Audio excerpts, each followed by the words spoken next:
came to an agreement on a 2-year extension for Lavonte David. And now Tampa is also in talks on a new long-term deal with Shaq Barrett. But still, the status of free agents, Ndamukong Suh, Antonio Brown, and Leonard Fournette, are all up in the air at this point. So, Shannon, how many of the remaining unsigned players will the Bucs lose? Well, Skip, we're just finding out that the NFL set the cap at 182.5, 182 million, so it's minus $3 million less than what they thought it was going to be.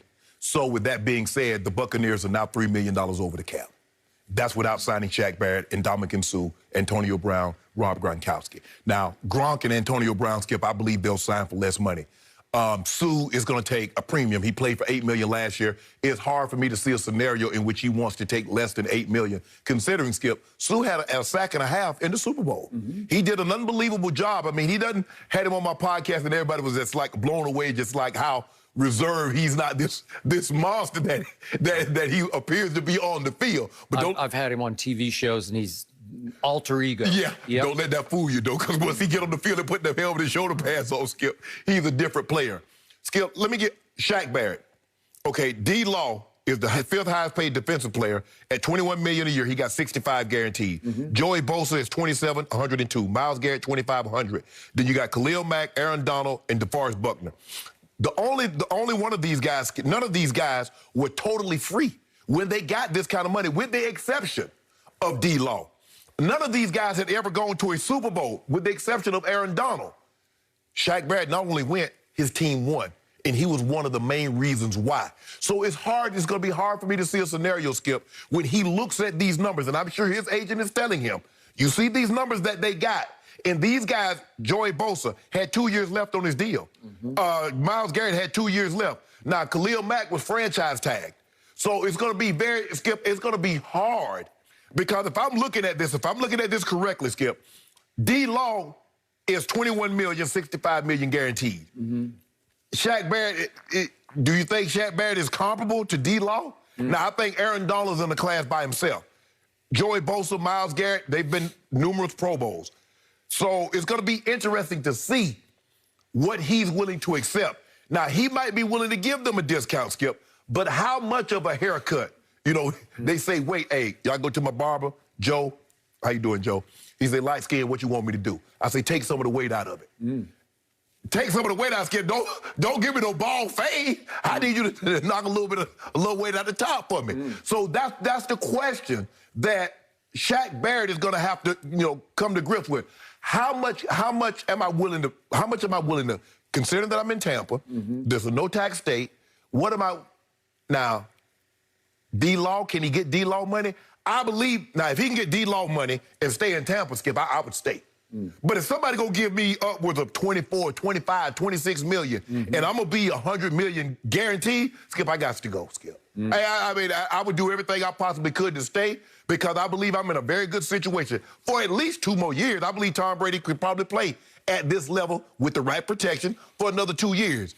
But Skip, you start getting away from, it started to be $3, $4, $5 million, $6 million difference in annual salary, and I go from, say, $5, $10 million to all of a sudden I'm at $20, $30 million in guaranteed money. Well, I'm going to have to go. But you see what they're doing, Skip. Now, you watch the NFL is going to do something with this board of years, because he said, y'all circumventing this. This is not the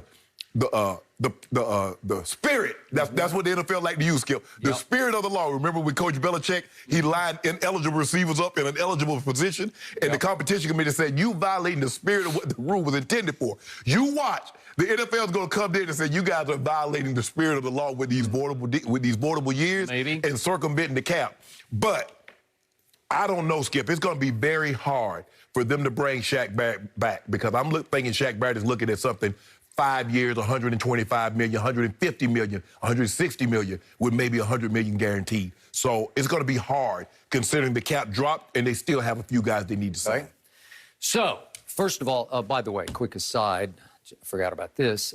Just be sure about your barber that he doesn't have any COVID issues. No, he good. See Embiid and Ben Simmons, right? We don't need any COVID issues with your barber. No, we good. Thank you. We good. Now, we good. Back to the question at hand. The Buccaneers, formerly known as the Succaneers, now have a not-so-secret cap weapon, and that's Tom Brady. because I think another little bomb is going to drop maybe right on your head, and that's going to be Tom Brady once again restructuring. They might extend him out another year. He's got 1 year left on 25 and 25 million. Correct. And they might extend him out maybe 2 more years after that just to shrink his cap hit for next year, right? And again, to me, Tom Brady is now in the mode of taking next to nothing, because what does he care about his salary? Right. He cares about number 8 and number 9. Correct. And I'm sure in his heart of hearts right now, and heck, in the front of his brain, he's thinking, I got a shot at winning 2 more of these. I'm sure he'd love to get to 10, but that seems way out there. Right. But my point is, they're going to have a pretty decent shot of winning next year. Hell, after 1, 7 seemed far out there. I know, it did. I agree. But the point is, he's in the all-time premium position to take next to nothing to play quarterback for the formerly Buccaneers. Because what does he care about his salary? Obviously, he has a wife who commands a lot of money. He's made a ton of money. All he cares about now is legacy and having fun with a team that's fun to play with and for, right? Yeah, he's having a good time. He wants to maximize his chances of winning number 8 and 9. Right. Well, the one way to do that is just to restructure down, down, down. Go the opposite of the way Dak just went. Right.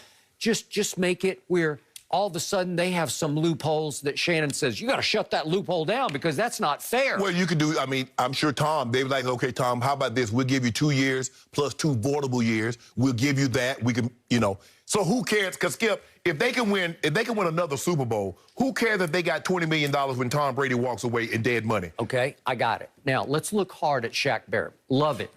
But what happened last year during the regular season? Remember, he had led the league in sacks with, what was it? 19 and a half, I think it was. And it dropped all the way during the regular season to 8. He was pretty quiet through the regular season. They went 11 and 5. Yeah. But Pro Football Focus ranked him at the end of the regular season the 30th best edge rusher. Right. 30th best?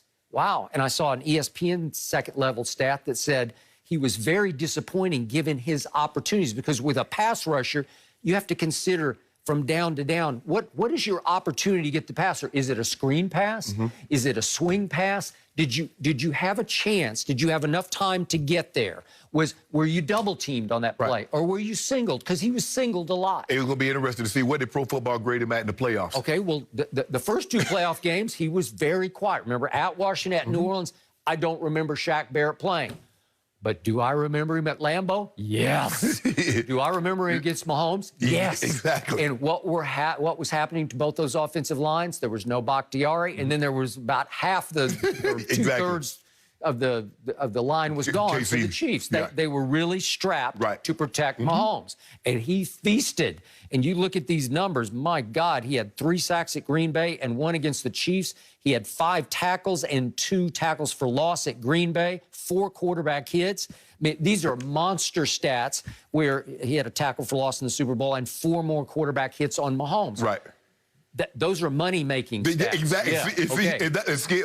And that's what teams are going to look at. Okay. They said in the biggest moments. That's how you judge a quarterback. In the biggest of moments, how did he do? In Shaq Barrett, NFC Championship game, on the road, Super Bowl, what did Shaq Barrett look like? He looked like the Shaq Barrett of 2019. And somebody's going to pay a premium penny for that. Guess how loaded that edge rusher market is right now. Rams did not tag Leonard Floyd, so he's presumably going to be out there. You love Trey Hendrickson. He's going to be on the market. Bud Dupree's coming off his ACL, but he's on the market.